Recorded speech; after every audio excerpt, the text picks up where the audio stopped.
샬롬 샬롬 샬롬 샬롬.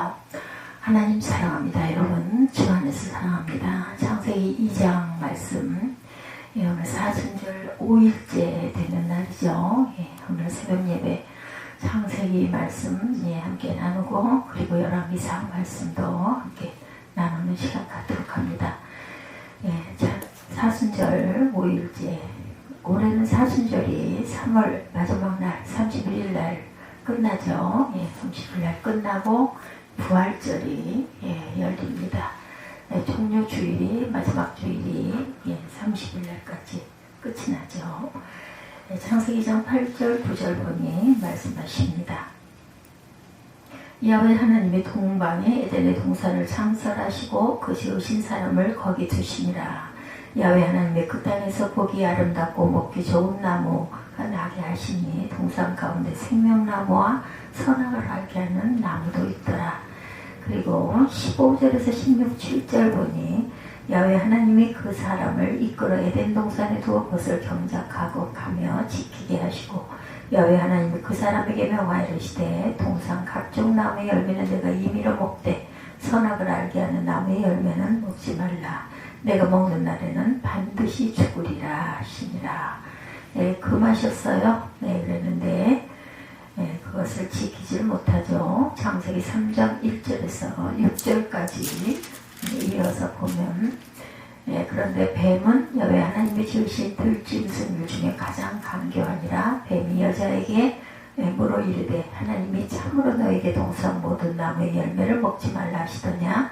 여자가 뱀에게 말하되 동산 나무의 열매를 우리가 먹을 수 있으나 동산 중앙에 있는 나무의 열매는 하나님의 말씀에 너희는 먹지도 말고 만지지도 말라. 너희가 죽을까 하노라 하셨느니라. 뱀이 여자에게 이르되 너희가 결코 죽지 아니하리라. 너희가 그것을 먹는 날에는 너희 눈이 밝아져 하나님과 같이 되어 선악을 알 줄 하나님의 아심이니라. 여자가 그 나무를 본즉 먹음직도 하고 보암직도 하고 지혜롭게 할 만큼 탐스럽기도 한 나무인지라. 여자가 그 열매를 따먹고 자기와 함께 있는 남편에게도 주매 그도 먹은지라. 이렇게 나와 있어요. 이 말씀들을 가지고 함께 하나님의 귀한 그 은혜를 느껴보도록 합니다. 오늘은 사순절 5일째 되는 날, 제 수요일부터 시작한 사순절 순례길을 잘 걷고 계시는지요? 에덴 동산에 우리가 나아갈 순례의 방향을 생각하며 오늘 말씀을 함께 묵상합니다. 삶의 제한이 생겼어요. 창세기 2장의 창조 이야기는 에덴 동산이라는 장소를 중심으로 시작이 됩니다. 하나님께서 에덴 동산을 일구시고 사람을 거기에 두셨죠. 동산에는 열매 맺는 나무가 자라게 하십니다. 이 열매들은 보기에 아주 아름답고 먹기에도 아주 좋았더라. 동산은 풀 한 폭이 없던 곳에 생명력이 넘치는 풍성한 것으로 변모합니다. 하나님은 사람에게 이 아름다운 것을 맡아서 돌봐라 이렇게 말씀하시죠.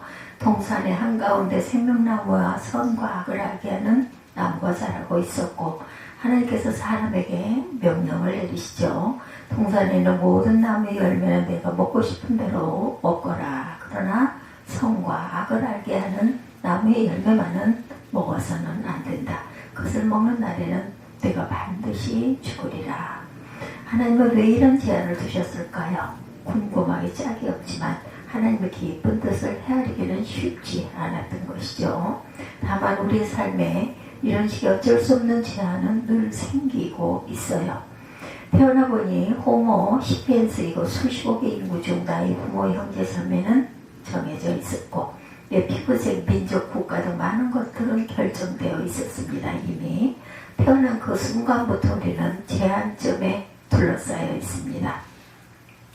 우리가 삶에 주어진 조건을 갑갑한 제한으로 여긴다는 점을 뱀은 꿰뚫고 있었던 거죠. 뱀은 우리 어느 부분을 건드리면 반응이 즉각적으로 이루어지는지를 아주 잘 알고 있었어요. 그래서 그것을 건드리죠. 뱀이 사람에게 묻습니다. 하나님이 정말 너희에게 동산 안에 있는 모든 나무의 열매를 먹지 말라고 말씀하시더냐. 예, 사람은 우리는 동산 안에 있는 나무의 열매를 먹을 수 있다. 그러나 하나님은 예, 동산 중앙에 있는 나무의 열매를 먹지도 말고 만지도 말라. 만일에 너희가 그것을 어기면 정령 죽으리라 라고 답변을 합니다. 뱀은 처음부터 동산 가운데는 금지된 열매를 먹으라고 충동질하지 않아요. 예, 다만 과장된 몸짓으로 거짓을 섞어가며 말하죠. 예, 금지된 열매를 먹어라. 먹어도 괜찮다. 죽지 않는다. 이렇게 자꾸 예, 지분지분 건드리죠. 예, 어떻게 지내? 아니 좀 많이 힘들다는 얘기를 얼핏 들은 것 같아서 그렇지 뭐. 예, 친구들끼리 만나서 이렇게 얘기를 하죠. 예, 그 사람은 활짝 놀라서 답변을 합니다. 힘들기는 누가 그래. 아니야 괜찮아. 우리 잘 지내고 있어. 다 좋아. 야, 참 문제 하나 없는 사람이 어디 있나 이렇게 건드려보죠. 예, 죽을 고생만 할 것 같으니까 신경 안 쓰고 살아. 사람들 다 그러면서 사는 거 아니야? 또 이렇게 얘기를 합니다. 뱀은 사람의 마음에 틈이 생겨났음을 놓치질 않아요.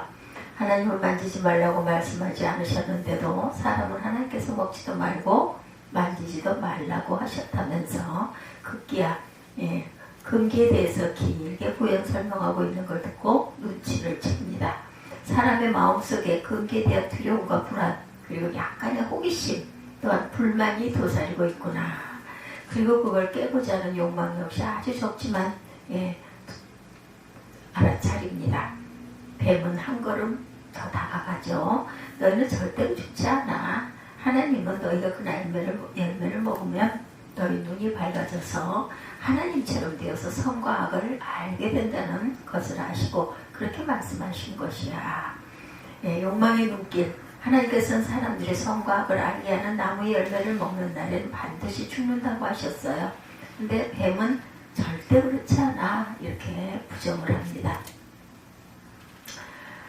사람은 둘 중 누구의 말을 신뢰할까요? 예, 하나님 대 뱀. 이 양자택일이라면 당연히 하나님의 말씀을 따를 것인데 그렇지가 않습니다. 어쩌다가 그렇게 됐을까? 의사이자 상담관 있는 라이첼 나오미 레는 어린 시절 할아버지에게 들었던 옛날 이야기를 전해줍니다. 레이첼 나오미 레메 그대 만난 뒤 삶에 눈 떴네. 예, 이런 이야기가 있어요. 그녀의 할아버지는 유대인 나쁘셨습니다. 할아버지가 들려주신 뱀과 이브의 이야기에서 이브는 사춘기 소녀였고 하나님 아버지의 돌봄과 보호 아래 있었고 순종하며 지냈지만 나이가 나이인지라 미지의 세계와 신비 또 지혜에 대해서 알고 싶은 욕망이 나날이 커지고 있었습니다. 그때 마침 뱀이 금지된 나무의 열매로 유혹을 합니다. 호기심이 왕성한 그녀는 금단이라는 것 그 자체가 지닌 매력에 이끌려서 그 열매를 따서 한 입 깨물고 말았습니다.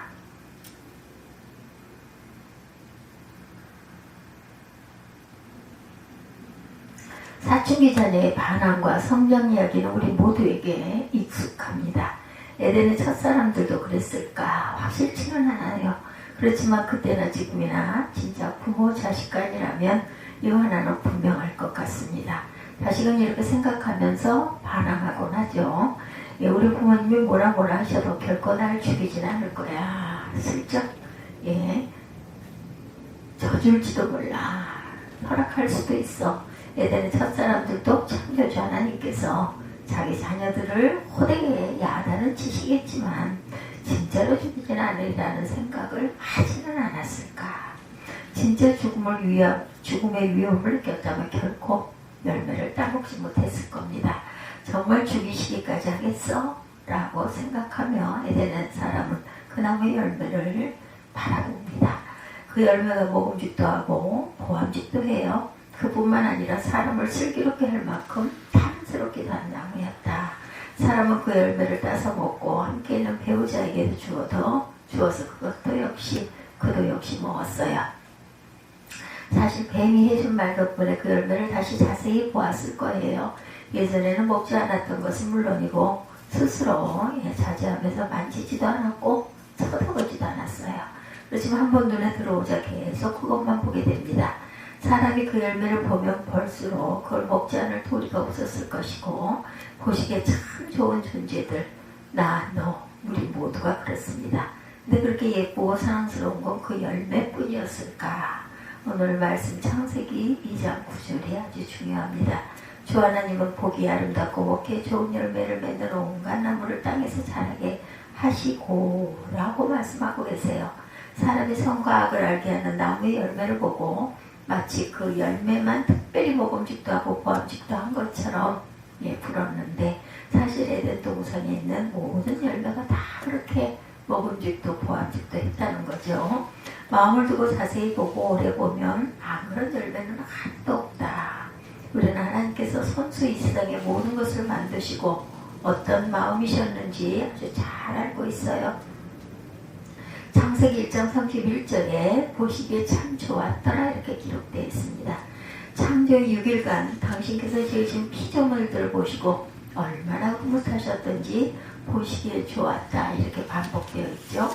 나무 열매만 좋으셨을까? 아닙니다. 하나님께서 당신의 형상대로 창조하신 사람도 보시고 좋아하셨어요. 모두 하나같이 보기에 좋았는데 예쁘고 사랑스러웠는데 사람의 눈이 동산 한가운데 있는 금지된 나무의 꽃이자 그것만 특별히 더 먹음직하고 보암직했던 것으로 착각한 거예요.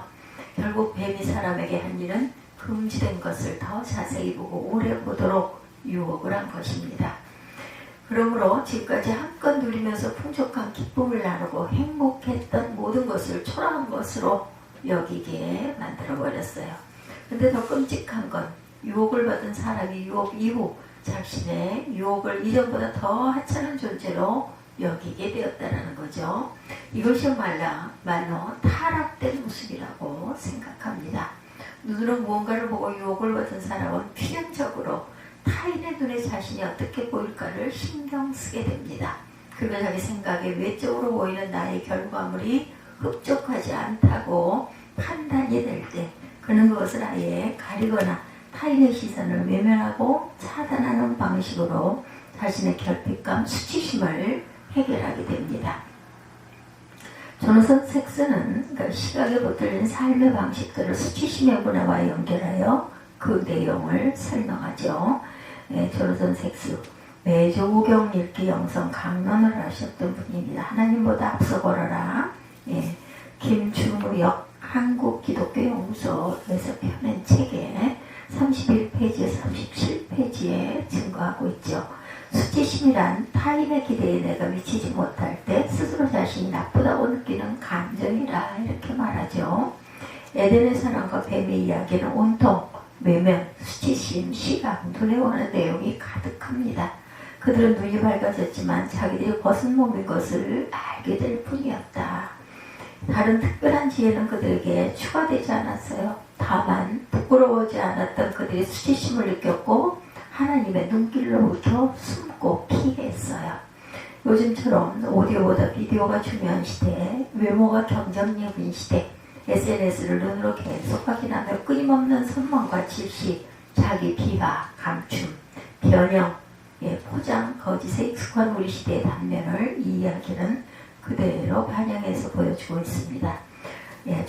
조나선 섹스는 우리에게 또한 묻습니다. 우리는 타인들이 지배하는 도덕에 지배당하고 있는가? 우리의 가장 중요한 가치가 남들의 눈에 보이는 우리의 모습인가? 사람은 그 열매를 먹기 전에 충분히 슬기로웠고 아름다웠고 좋았어요. 하나님의 형상으로 만들어진 존재인 사람이 슬기롭지 않았을 리가 없죠. 하나님께서 손수 빚어 만든 사람이 아름답지 않을 리가 없었습니다. 하나님께서 보시기에 좋았다고 말씀하셨는데 또 다른 누구의 인정이 필요했겠는가? 그런데 더 슬기롭게 만들어지는 특별한 것이 있습니다. 그걸 한번 보라는 말 듣자 자기 자신의 모습이 내가 지금까지 충만하게 누렸던 모든 것이 한순간 충분치 않은 부족한 것으로 여겨졌다는 거죠. 그리고 열매를 먹지 않으면 안 될 것 같은 강한 충동이 듭니다. 그 결과로 그들은 뱀의 표현 그대로 하나님처럼 되어서 선과 악을 알게 되었는가? 사람의 기대처럼 슬기롭게 되었는가? 그렇지 않죠. 눈이 밝아지긴 했지만 밝아진 눈으로는 벗은 몸뿐이었습니다. 실상 그들 안에는 이미 하나님의 형상이 있었기 때문에 충분히 하나님을 닮은 존재였고, 선과 악을 분별할 능력과 슬기 또한 이미 그들 안에 있었어요. 자기가 누구를 닮았는지, 누구로부터 유래되었는지 그들 자신만 몰랐을 뿐이었죠. 그들만 자기의 본질을 믿지 못합니다. 자기 자신 누군지 올바로 인식도 하지 못하고 오히려 비하하고, 그것이 바로 타락이 되죠. 자기 형상을 잊은 이는 하나님의 사명을 감당하기가 어려워요. 앞서 이야기해드렸던 레이첼 나오미 레메는 이런 이야기를 덧붙입니다. 열매를 먹는 사춘기 소녀는 어떻게 되었을까요? 그녀는 다른 삶을 살게 되죠. 한마디로 어른으로서 변호무쌍한 바깥 세상으로 나가게 된 것이죠. 복잡한 세상에서 그녀는 때로 모험을 감행하기도 했고, 그 책임을 힘겹게 져야만 했어요. 그 어려움 속에서 그녀의 삶의 기준이 된 것은 과연 무엇이었을까? 바로 내면에서 들리는 하나님의 목소리입니다. 반항과 성장통을 겪으면서 사춘기 소녀는 어른이 되었고, 참된 지혜를 내면으로부터 듣고, 또한 자기 자신을 찾아가는 경지에 차츰 이르게 됩니다. 조나선 섹스도 비슷한 말을 하고 있어요. 그는 유다이즘은 듣는 종교라며 아브라함, 모세, 예언자들이 그 당시 사람들과 달랐던 이유를 그들이 다른 사람들이 듣지 못했던 음성을 들었기 때문이다, 이렇게 설명합니다. 듣는 것은 우리를 다른 사람의 영혼의 연결을 시켜주고, 때로는 하나님의 우리를 부르시고 우리에게 말씀하시고 세상에서 우리의 과업을 위해 우리를 불러내시는 하나님의 영혼에도 연결시켜준다. 우리는 깊이 있게 보는 것과 귀담아 듣는 것은 연결되어 있다고 저는 생각합니다. 관상기도 그렇죠. 눈이든 귀든 피상적인 것에 매몰되면 유혹의 통로가 될 것 같지만, 깊은 내면으로 내려가게 되면 하나님의 뜻과 맞닿는 통로가 될 것입니다. 생명의 빛으로 채워가는 시간이 바로 저는 사순절이다 생각이 듭니다. 사순, 넉사, 열흘순, 말 그대로 40일을 의미하죠. 우리는 뭘 자세히 보고 뭘 귀담아 들으며 이 40일을 지내야 할까요? 전통적으로 이 기간은 부활절 전 40일간이죠. 기도, 금식, 절제, 자선을 배우고 실천하며 참된 생명의 길을 걷는 신앙의 여정이 바로 사순절의 여정입니다. 사순절을 영어로는 렌트다 이렇게 얘기하죠. L-E-N-T. 이 표현은 고대 영어 렛슨 즉 봄철이라는 단어에서 왔다고 합니다.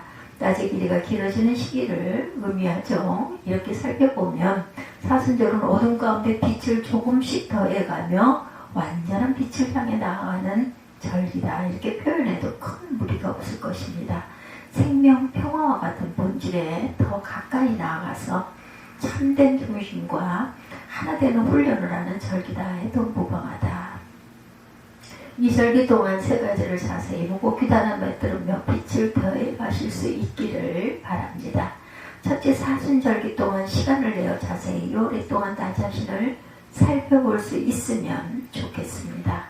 하나님께서 손수 빚어 만드시고 당신의 숨결을 불어넣으신 나라는 존재가 얼마나 사랑스럽고 멋진지 스스로 잘 깨달아 보시기 바랍니다. 우리 안에 있는 하나님의 형상을 보아내시기 바랍니다. 우리 안에서 이미 말씀하신 하나님의 음성을 다시 들어보시기 바랍니다. 그 밖에 다른 특별한 열매는 우리에게 필요하지 않습니다. 우리 자신과 이미 주어진 우리 생태계 자체로 충분하죠. 교회와 학교 학생들을 우리가 좀 잘 살펴보시기 바랍니다. 교회 학교 아이 중 개구장이도 있고 독특한 친구들도 있어요. 초등학교 1학년, 2학년 이런 아이들. 때론 선생님의 보고하는 친구들도 또한 있기도 하죠. 그렇지만 그 어떤 말썽꾸러기도 자신만의 뚜렷한 장점, 멋진 자질을 하나 이상은 다 갖고 있다라는 것. 사실 존재 자체로 사랑스럽지 않은 친구는 하나도 없습니다. 그래서 자신의 단점이나 결핍에 대해서 유난히 걱정하거나 불안해하는 친구를 만나면 정말 안타깝습니다. 까불까불하는 건 괜찮아요. 그렇지만 의기소침해져서 생명력을 잃은 것처럼 구석에 앉아 꼼짝 않고 있는 건 참 마음이 아픕니다. 안타깝죠. 하나님께서도 같은 마음으로 우리를 보고 계시리라고 저는 생각을 합니다. 둘째, 내 곁에 있는 모든 이들이 나처럼 멋지다는 걸 발견하는 시간을 만드시기 바랍니다. 우리는 모두 서로에게 도움이 될 만한 멋진 지혜와 능력을 한두 개쯤은 이미 다 갖추고 있습니다. 사순절기 동안 상대방에게 있는 빛나는 면모를 호명해 줄 수 있기를 소망합니다. 세파에 들어가는 가족이나 이웃이 있다면 내가 먼저 그의 손을 잡아 일으켜서 서로 활짝 없는 부활의 아침을 맞이할 수 있기를 바랍니다. 마지막으로 우리만큼이나 하나님을 감동하게 했던 세상의 여러 동식물을 살펴보는 좋은 기회를 마련해 봤으면 좋겠습니다. 게일 보스가 쓰고 데이비드 클라인이 그린 무모한 희망, 사라져가는 동물들과 나누는 사순절 이야기라는 책을 만나봤어요.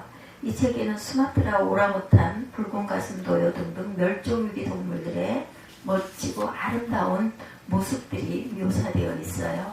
저자는 우리들의 기막힌 모습에 집중하다 보면 사순절의 중심부에 이르게 된다라고 말합니다. 무슨 뜻인가 하면 동물들의 사랑스럽고 경이로운 면모에 경탄을 거듭하다가 그들이 너무나도 끔찍하게 사라져가고 있음을 듣게 될 때 우리는 에덴 상시의 아픔과 에덴에 대한 그리움 속에 십자가와 부활의 의미를 되새길 수밖에 없게 된다는 것입니다. 다른 모든 피조물의 고통을 우리의 고통으로 느낄 때 우리의 마음은 말할 나위 없이 상하게 돼요. 피조물들이 원래 얼마나 사랑스러운지를 알면 알수록 그 고통은 더욱더 쓰라리게 체험되고 그럴수록 우리는 죽음을 이기고 부활하신 그리스도를 진심으로 기다리게 될 것입니다. 그리스도의 사역에 동참해서 쓰러져가는 생명에게 빛을 더하고 싶은 깊은 열망을 품게 될 것입니다. 사순절의 순례길을 걷는 동안 우리의 피조세계의 모든 구성원의 아름다움과 지혜로움을 되새기며 그 생명의 빛을 지키고 세상을 더욱 환하게 하고자 결단하고 움직일 수 있게 됐기를 간절히 축원합니다. 사순절의 깊은 뜻을 조금은 깨달으셨는지요?